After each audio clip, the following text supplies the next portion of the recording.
Om Shanti. Good morning. साकार मुरली 9 सितंबर 2021। बाबा का मीठा मीठा लेटर हम मीठे मीठे बच्चों के मीठे मंथन के लिए। मंथन शुरू करने से पहले सतगुरु बाप दादा का वरदानी हाथ अपने सिर के ऊपर महसूस करते हैं और उनकी शांति भरी किरणों के नीचे बैठ जाते हैं। महसूस करें, मैं शांत स्वरूप आत्मा हूं, शांति के सागर की संतान हूं।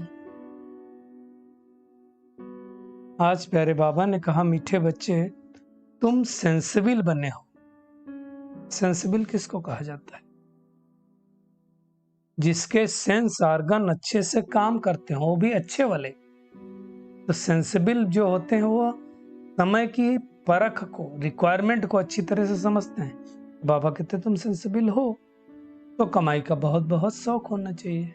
कौन सी कमाई? ये रूहानी कमाई की बात है। बाबा कहते धंधे आदि से भी समय निकाल कर बाप की कमाई, बाप को याद करो तो कमाई होती रहेगी। और ऐसा तो है नहीं कि धंधे में बिल्कुल टाइम नहीं मिलता है, कुछ तो ब्रेक मिलता है ना। उस ब्रेक में याद करो, कौन मना किया है?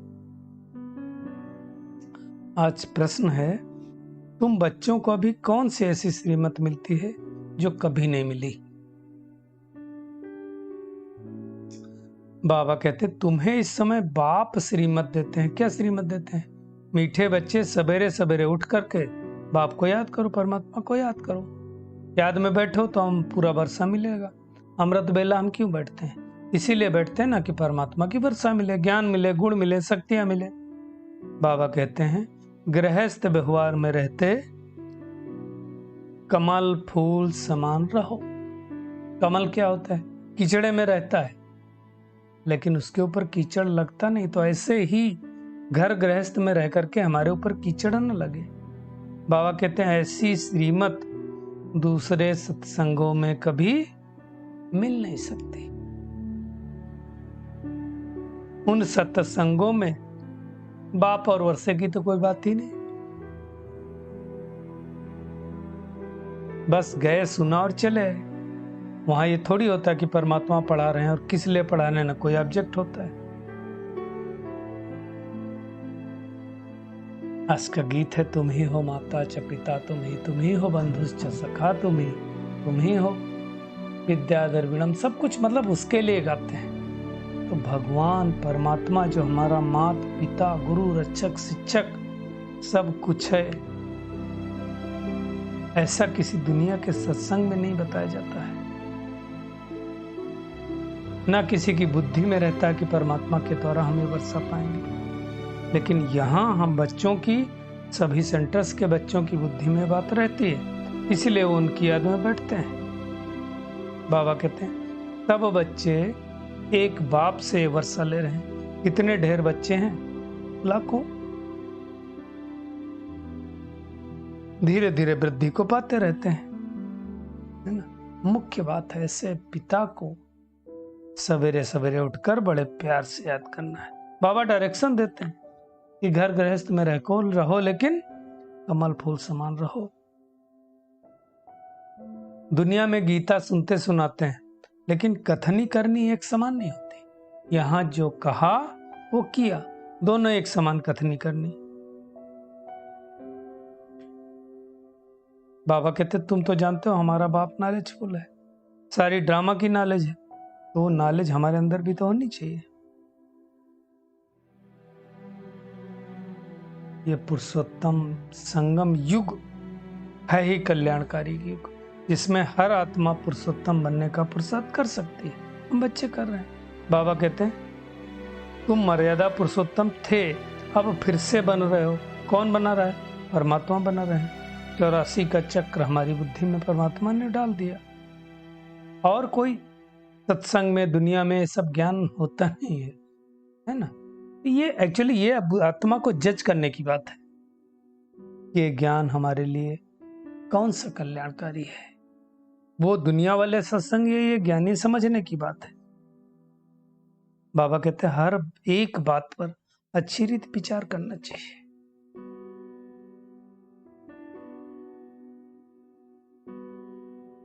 सोचना चाहिए क्या सही है क्या गलत, तो समझ में आएगा। बाबा को याद करेंगे, सोचो। ब्रह्मा बाबा भी कहते हैं ना, ब्रह्मा को भी कहते हैं शिव बाबा कि मुझे याद करो तो ये बनेंगे क्या, लक्ष्मी नारायण जैसे बनेंगे। तो याद तो बहुत मुश्किल है, वही तो खिसक जाती है, लेकिन याद नहीं करेंगे तो बनेंगे नहीं। कैसे याद करना है वो भी बाबा ने बताया, आत्मा समझ करके याद करो। चित्र तो बाबा का पता है, बिंदु स्वरूप है। सबको बाबा का परिचय देना है। पहले पहले दो बाप का परिचय दो, एक तो जिस बाप ने जन्म दिया और दूसरा परमपिता परमात्मा। फिर दुनिया वाले क्या कहते हैं, वो परमात्मा सर्वव्यापी है। सर्वव्यापी कहा तो ब्रदरहुड हो गए, फादरहुड हो गए, तो फिर दूसरा बाप कहां से मिलेगा। ये सब बातें परमात्मा ही समझाता है, ये हमको विचार सागर मंथन करने की बात है।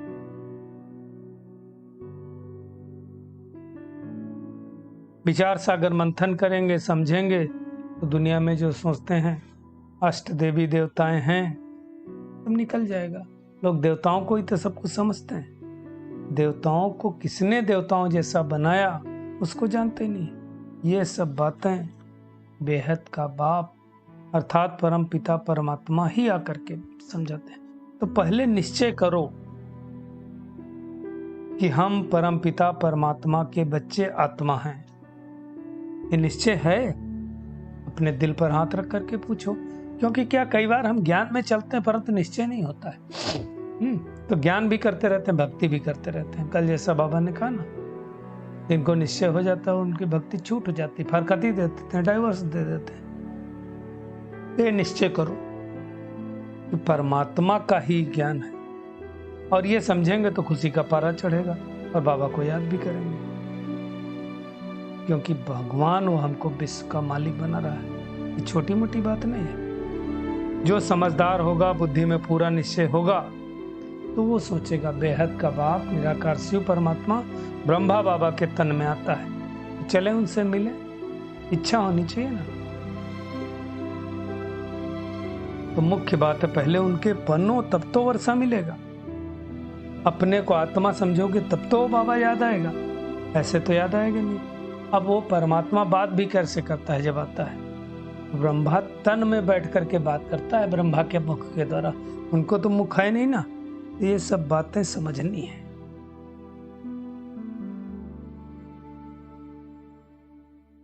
आत्मा अशरीरी आई थी, अशरीरी वापस जाएगी। यहाँ आने से पहले कोई देह का संबंध नहीं था। ये जन्म हमने लिया, उसके बाद ये सब संबंधी मिले, इसके पहले कुछ था क्या? नहीं था।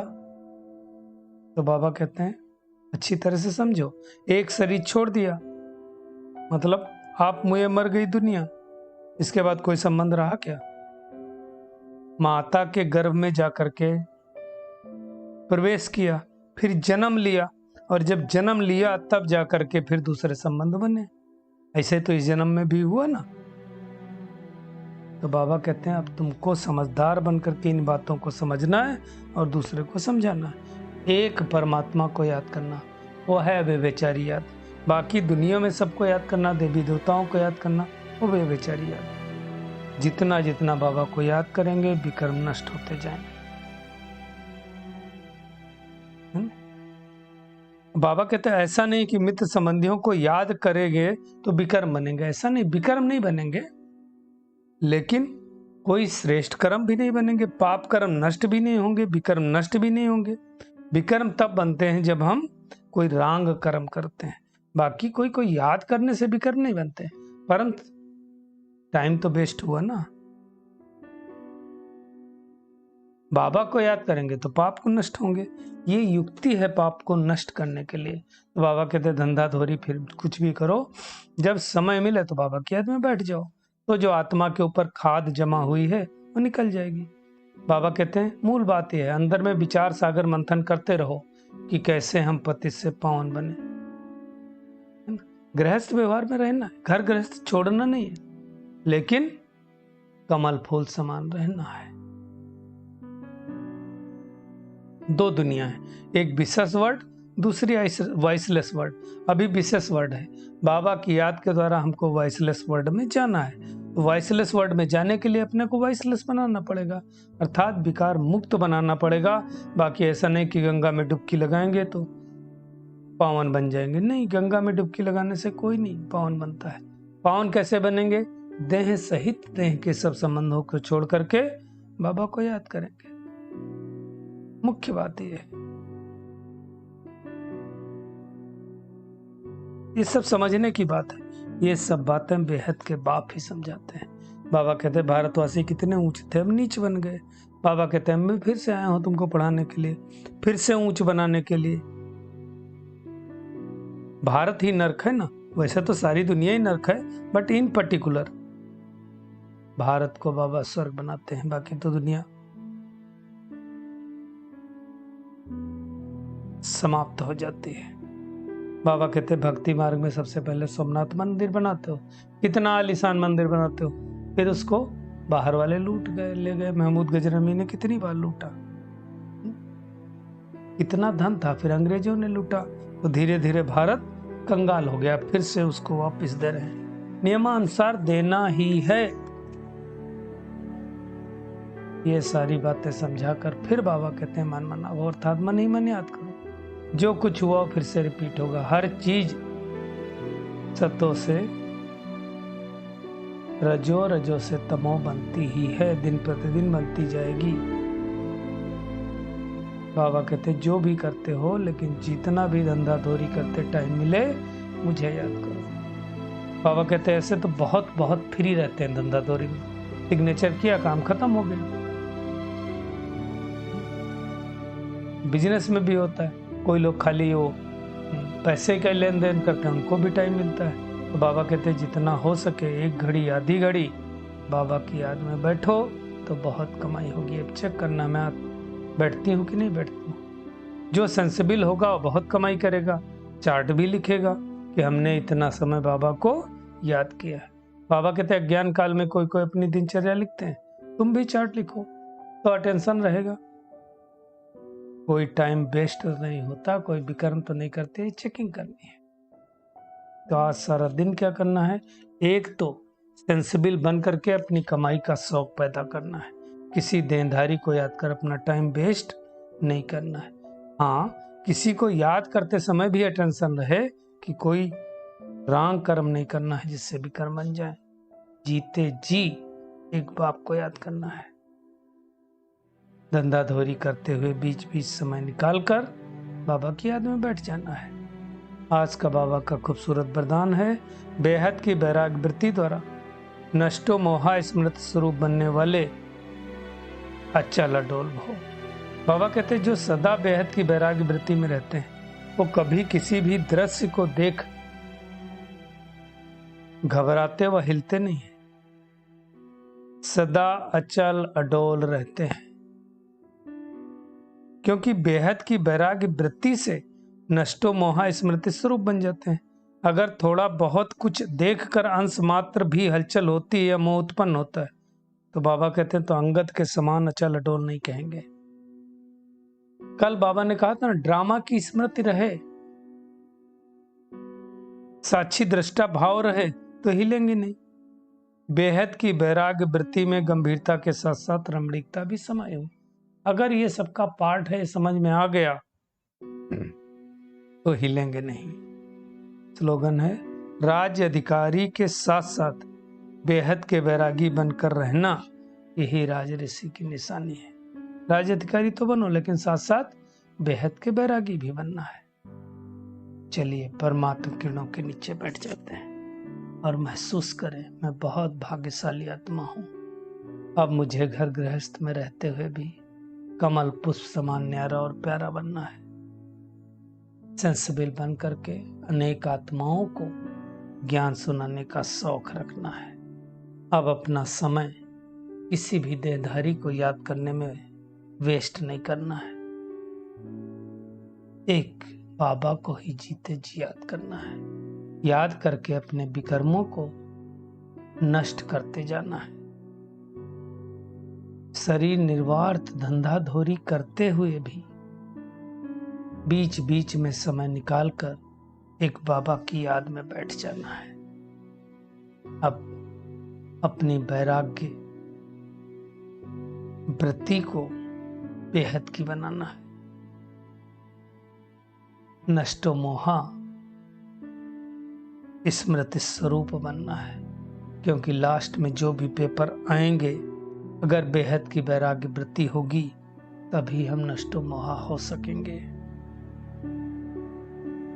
तो ऐसा अभ्यास हमें अभी से बार बार करना है। शुक्रिया मीठे प्यारे बाप दादा, शुक्रिया आप सभी का इस मीठे मंथन के लिए। ओम शांति।